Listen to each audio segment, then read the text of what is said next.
नमस्कार दोस्तों, मैं हूं देवांग और साइबर वर्ल्ड में आपका स्वागत है। आज के वीडियो में हम बात करने वाले हैं XSS के टाइप्स के बारे में। जी हाँ, XSS यानी कि क्रॉस साइट स्क्रिप्टिंग जो वल्नरेबिलिटी है उसके टाइप्स के बारे में हम बात करने वाले हैं। ये देखने वाले हैं कि उसके कितने टाइप्स हैं और कौन कौन से टाइप्स हैं, उनके नाम जानने वाले हैं और उनके बारे में डिटेल में जानने वाले हैं। तो चलिए जल्दी से शुरू करते हैं आज के वीडियो को। लेकिन वीडियो में आगे बढ़ने से पहले अगर आप हमारी चैनल पे नए हैं तो नीचे दिए गए सब्सक्राइब बटन पे क्लिक करके बाजू में दिए गए बेल आइकन को दबा के ऑल पे क्लिक करना बिल्कुल मत भूलिएगा, ताकि ऐसी ही साइबर क्राइम, एथिकल हैकिंग और साइबर सिक्योरिटी से रिलेटेड आने वाली हमारी सभी वीडियो की नोटिफिकेशन आपके पास सबसे पहले पहुंचे। तो चलिए चलते हैं लैपटॉप की स्क्रीन के ऊपर। तो चलिए दोस्तों, आ चुके हैं हम अपने लैपटॉप की स्क्रीन के ऊपर और अब हम जानते हैं क्रॉस साइट स्क्रिप्टिंग की जो भी 3 टाइप्स हैं उनको डिटेल में समझते हैं। आज डिटेल में जानते हैं उनके बारे में। तो चलिए शुरू करते हैं हमारी पहली टाइप के साथ। तो यहाँ पे मैं आपको सबसे पहले क्रॉस साइट स्क्रिप्टिंग की जो 3 टाइप्स हैं वो बता देता हूँ। यहाँ पे मैंने लिखा हुआ है कि क्रॉस साइट स्क्रिप्टिंग की टाइप्स।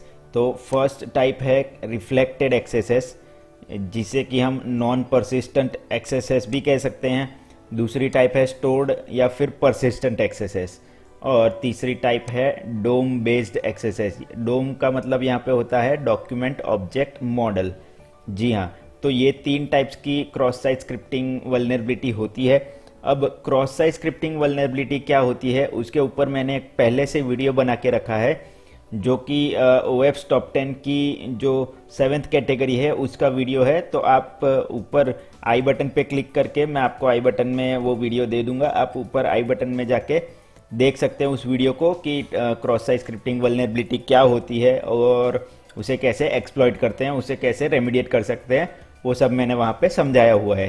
तो यहाँ पे मैं थोड़ा पहले आपको क्रॉस साइट स्क्रिप्टिंग को ब्रीफ कर देता हूँ कि क्रॉस साइट स्क्रिप्टिंग एक ऐसी वल्नरेबिलिटी है जहाँ पे वेब एप्लीकेशन के अंदर जो अटैकर होता है वो एक मेलिशियस जावास्क्रिप्ट या फिर मेलिशियस स्क्रिप्ट इंसर्ट करता है, और जैसे ही वो मेलिशियस स्क्रिप्ट एग्जीक्यूट होती है तो यूज़र के ब्राउज़र के ऊपर उसका इफेक्ट होता है, और यूज़र की जो भी कुकी रहती है जो उसके ब्राउज़र में स्टोर हुई होती है, वो सारी कुकी, जिसमें कि यूज़र का बहुत सारा डेटा हो सकता है, जैसे कि फाइनेंशियल इन्फॉर्मेशन, जैसे कि उसके क्रेडिट कार्ड या डेबिट कार्ड का नंबर हो गया वगैरह वगैरह, या फिर उसकी लॉगिन डिटेल्स जैसे कि उसका यूज़र नेम पासवर्ड हो गया। तो चलिए दोस्तों, अब आगे बढ़ते हैं और जानते हैं सबसे पहले रिफ्लेक्टेड एक्सेसेस के बारे में कि रिफ्लेक्टेड एक्सेसेस क्या होता है और कैसे अटैकर उसे परफॉर्म करते हैं। तो रिफ्लेक्टेड एक्सेसेस जो होता है वो क्लाइंट साइड यानी कि यूज़र साइड परफॉर्म होने वाली अटैक है, यूज़र साइड परफॉर्म होने वाला अटैक है, या फिर यूज़र साइड हम कह सकते हैं कि यूज़र के ब्राउज़र पे ये अटैक परफॉर्म होता है। और ज़्यादातर वेब एप्लीकेशन रिफ्लेक्टेड एक्सेसेस के लिए वल्नरेबल होती है। रिफ्लेक्टेड एक्सेसेस का मतलब है कि जहाँ पे यूज़र इनपुट कर रहा है किसी भी जगह, अगर वेब एप्लीकेशन में मान लीजिए सर्च बार है या फिर और कोई पैरामीटर जहाँ पे यूज़र को इनपुट करना है, और वो जो यूज़र इनपुट कर रहा है वही चीज़ अगर रिफ्लेक्ट होकर वापस उसी वेब पेज के ऊपर दिखाई जाती है, और वहाँ पे अगर अटैकर सक्सेसफुली अपनी मैलिशियस स्क्रिप्ट एग्जीक्यूट करा पाता है तो उसे रिफ्लेक्टेड एक्सेसेस कहा जाता है। तो चलिए अब रिफ्लेक्टेड एक्सेसेस को एक एग्जांपल की मदद से समझते हैं कि कहाँ पे रिफ्लेक्टेड एक्सेसेस हो सकता है और कैसे हम उसे फाइंड कर सकते हैं। तो यहाँ पे मैंने बगक्राउड की वेबसाइट ओपन कर ली है, जहाँ पे हम ट्राई करेंगे कि कहाँ पे रिफ्लेक्टेड एक्सेसेस हो सकता है। तो यहाँ पे हम सर्च बार ढूंढेंगे। ज़्यादातर सर्च बार में जो हम सर्च करते हैं वो उसी पेज पे रिफ्लेक्ट होता है, ठीक है। तो यहाँ पे सर्च बार हमें मिल सकता है कंपनी, और मैं ब्लॉग में जाता हूँ जहाँ पे हो सकता है मुझे ब्लॉग सर्च करने के लिए कोई सर्च बार मिल जाए। देखिए यहाँ पे पहले से एक सर्च बार हमें मिल चुका है, ठीक है। यहाँ पे हम कुछ भी सर्च करने का ट्राई करेंगे। ये देखिए मैंने पहले से ही इतने सारे टर्म्स सर्च किए हुए थे, तो मैं यहाँ पे सर्च कर लेता हूँ अपना नाम देवांग, ठीक है। मैंने सर्च करके एंटर किया। अब देखिए देखते हैं कि यहाँ पे रिफ्लेक्ट हो रहा है कि नहीं हमारा सर्च टर्म। देखिए यहाँ पे रिजल्ट फॉर, और जो हमारा सर्च टर्म है यानी कि हमने जो सर्च किया है वो यहाँ पे रिफ्लेक्ट बैक हो रहा है। यानी कि इसका मतलब ये हो सकता है कि यहाँ पे अगर हम देवांग यानी कि सर्च टर्म के बाद अगर हम कोई हमारा पेलोड लगाते हैं, कोई मैलिशियस जावास्क्रिप्ट एंटर करते हैं, तो यहाँ पे हो सकता है कि हमें रिफ्लेक्टेड एक्सेसेस वल्नरेबिलिटी मिल सकती है। तो रिफ्लेक्टेड एक्सेसेस ऐसी जगह पे मिलती है जहाँ पे हमारा जो सर्च टर्म हम एंटर करते हैं वो अगर उसी पेज पे रिफ्लेक्ट बैक होके आ रहा है तो वहाँ पे हम रिफ्लेक्टेड एक्सेसेस ढूंढ सकते हैं। अब ये सर्च टर्म रिफ्लेक्ट होके आ रहा है, इसका मतलब यहाँ पे हो सकती है वल्नरेबिलिटी, ये पक्का नहीं हो जाता कि यहाँ पे वल्नरेबिलिटी है ही। मान लीजिए यहाँ पे उन्होंने इनपुट सैनिटाइजेशन ठीक से नहीं किया है तो यहाँ पे वो वल्नरेबिलिटी हो सकती है। और मान लीजिए अगर उन्होंने परफेक्ट इनपुट सैनिटाइजेशन और बाकी सब जो भी एक्सेसेस के सेफ्टी मेजर्स है वो अगर बगक्राउड ने सक्सेसफुली इम्प्लीमेंट किए हुए हैं तो यहाँ पे रिफ्लेक्टेड एक्सेसेस वल्नरेबिलिटी नहीं होगी, तो हम इसे यहाँ पे एक्सप्लॉइट नहीं कर पाएंगे। तो ये एक था सिनेरियो जहाँ पे हम रिफ्लेक्टेड एक्सेसेस फाइंड कर सकते हैं। ऐसे जहाँ पे भी अगर हम अपना इनपुट डाल रहे हैं और उसका आउटपुट एज अ रिफ्लेक्ट होके उसी वेब पेज पे या कहीं और भी आ रहा है रिफ्लेक्ट होके, तो हम वहाँ पे रिफ्लेक्टेड एक्सेसेस को फाइंड कर सकते हैं। तो अब बढ़ते हैं नेक्स्ट टाइप की तरफ जिसका नाम है स्टोर्ड या परसिस्टेंट एक्सेसेस। ठीक है, स्टोर्ड या परसिस्टेंट एक्सेसेस का मतलब होता है कि जहाँ पे यूज़र अपना इनपुट डाल रहा है किसी भी वेब एप्लीकेशन के अंदर, जहाँ पे यूज़र अपना इनपुट डाल सकता है और अगर वो इनपुट डाला हुआ जो भी यूज़र ने इनपुट एंटर किया है उस वेब एप्लीकेशन के अंदर, वो उस वेब एप्लीकेशन के डेटाबेस में जाके स्टोर हो रहा है। मान लीजिए कि मैंने अपना नाम, पता, नंबर सब एंटर किया और सबमिट पे क्लिक कर रहा हूँ, तो मेरा जो डेटा मैंने एंटर किया हुआ है वेब एप्लीकेशन के अंदर वो अगर वेब एप्लीकेशन के डेटाबेस में जाके स्टोर हो रहा है तो वहाँ पे हम फाइंड कर सकते हैं स्टोर्ड एक्सेसेस। ऐसी भी जितनी भी जगह वेब एप्लीकेशन के अंदर हो जहाँ पे हम अपना डेटा एंटर कर रहे हैं और वो डेटा सर्वर पे जाके स्टोर हो रहा है, तो वहाँ पे हम स्टोर्ड या परसिस्टेंट एक्सेसेस जिसे कहते हैं वो फाइंड कर सकते हैं। अब यहाँ पे जानते हैं कि स्टोर्ड या परसिस्टेंट एक्सेसेस जो है उसका फ़ायदा अटैकर्स कैसे उठाते हैं।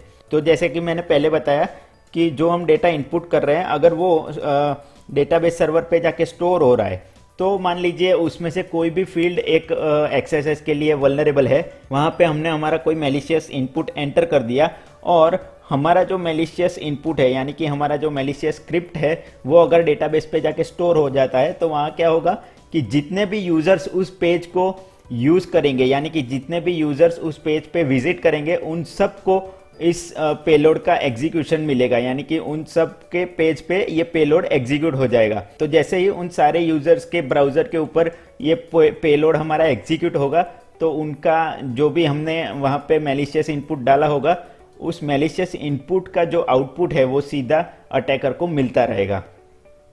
और रिफ्लेक्टेड एक्सेसेस में क्या होता है कि रिफ्लेक्टेड एक्सेसेस के अंदर यूज़र को वो मैलिशियस स्क्रिप्ट एंटर करने के बाद उस लिंक को जनरेट करना पड़ता है और उस लिंक को हर एक यूज़र को पर्टिकुलरली भेजना पड़ता है ताकि अगर वो कोई यूज़र उस लिंक पे क्लिक करे तो उसका एक्सेसेस जो अटैक है वो परफॉर्म हो सके।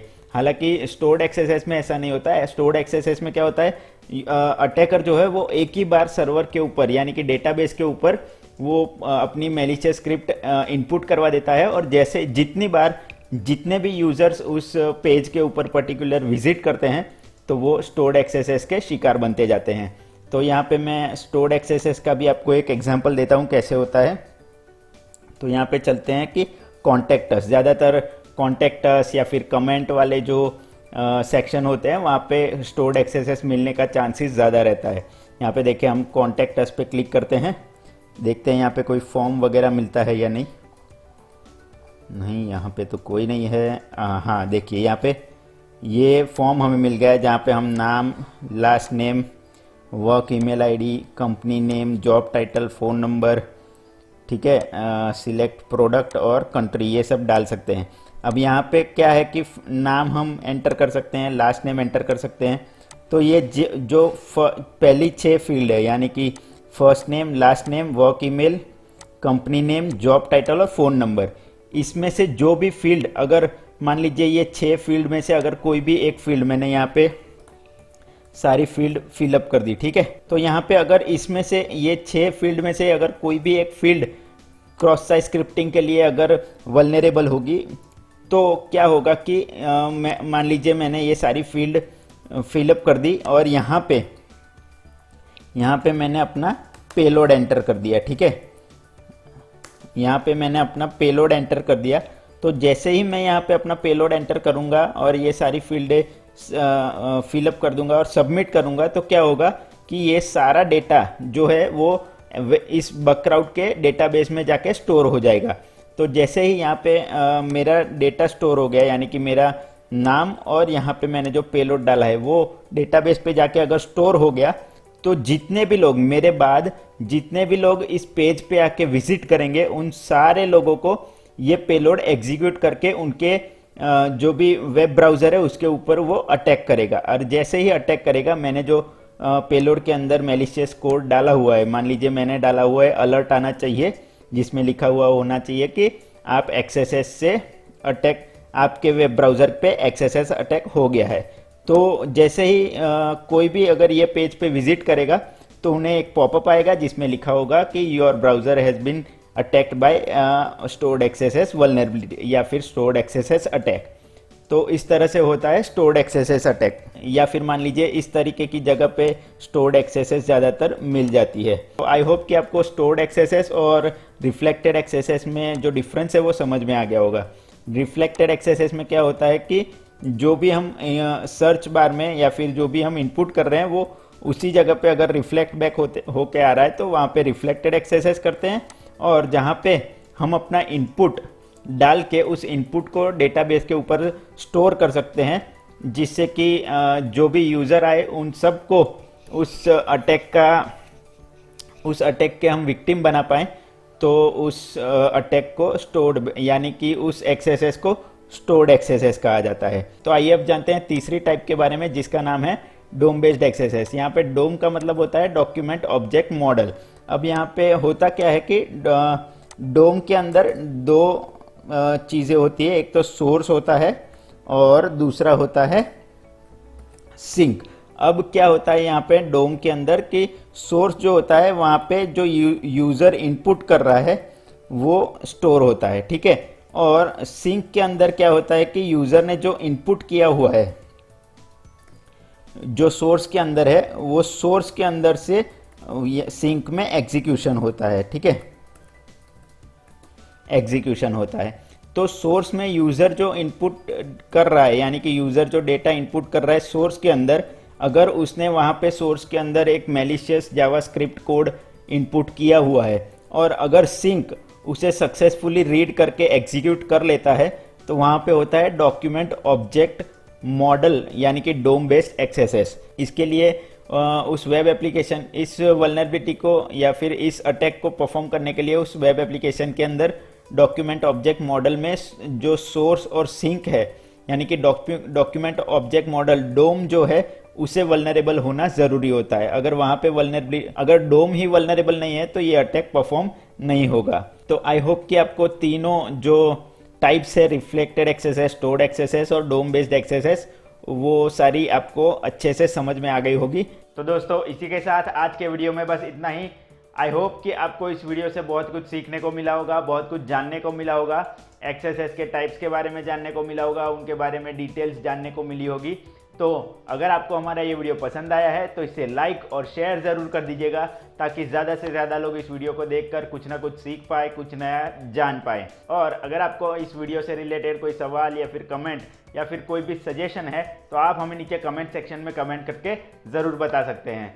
तो इसी के साथ मिलता हूँ मैं आपसे ऐसे ही नए किसी टॉपिक के साथ अगले वीडियो में। तब तक के लिए goodbye, take care and as always be aware, connect with care.